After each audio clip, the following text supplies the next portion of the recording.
menurut para ahli. Pertama, menurut Porter, persaingan kompetitif adalah kombinasi antara tujuan yang diperjuangkan dan alat kebijaksanaan yang ingin dicapai oleh perusahaan.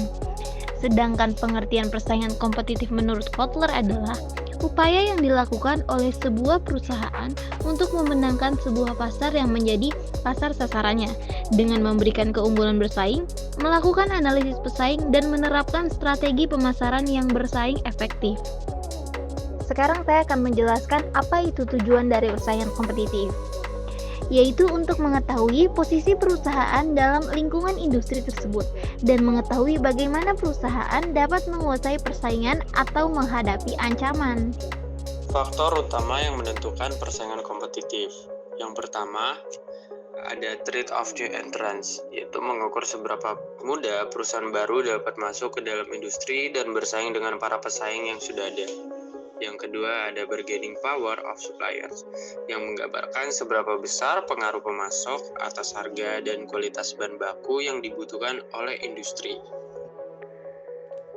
Faktor yang ketiga, yaitu ada bargaining power of buyers, mengukur kekuatan pembeli dalam mempengaruhi harga dan kualitas produk.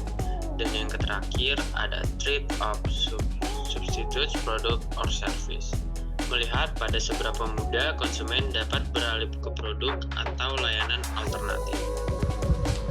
Faktor utama yang menentukan persaingan kompetitif ada rivalry among existing competitors. Ini menggambarkan seberapa kuat persaingan antara perusahaan yang sudah ada di industri. Jika ada banyak persaingan dengan strategi serupa dan sedikit diferensiasi produk, maka intensitas persaingan akan tinggi. Strategi generik menurut Porter, ketiga strategi yang akan dibahas akan membantu perusahaan menciptakan posisi unik di pasar dan membedakan diri dari pesaing. Berikut adalah tiga strategi tersebut. Yang pertama, keunggulan biaya. Strategi ini memfokuskan perusahaan pada produksi atau penyediaan produk atau layanan dengan biaya yang lebih rendah daripada pesaing.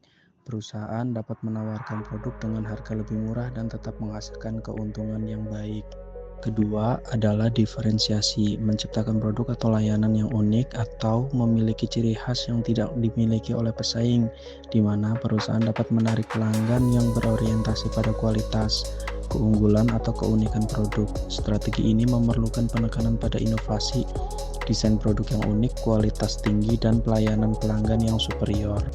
Yang ketiga adalah fokus, melibatkan penyediaan produk atau layanan yang ditargetkan pada segmen pasar tertentu.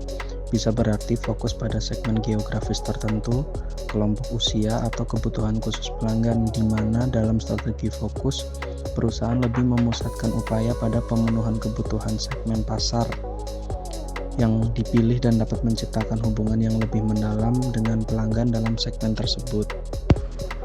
Cara menghadapi persaingan. 1. Melakukan analisis SWOT. Kedua, melakukan riset pasar secara rutin. 3. Inovasi produk dan layanan. Keempat, meningkatkan kepuasan dan loyalitas pelanggan. Selanjutnya, contoh kasus persaingan kompetitif pada layanan transportasi Grab dengan Gojek dan pada layanan industri minuman Coca-Cola dengan Pepsi. Perusahaan-perusahaan tersebut bersaing untuk mendapatkan pangsa pasar yang lebih besar dengan melibatkan berbagai strategi pemasaran seperti inovasi produk dan berbagai macam bentuk periklanan untuk menarik pelanggan mereka. Dan inti dari pembahasan ini yaitu persaingan kompetitif merupakan elemen penting dalam dunia bisnis yang mendorong perusahaan untuk terus berinovasi, meningkatkan kualitas, dan memberikan nilai lebih kepada konsumen. Meskipun persaingan dapat menimbulkan tantangan, jika dikelola dengan baik, persaingan juga dapat menjadi pendorong utama bagi pertumbuhan dan perkembangan industri secara keseluruhan.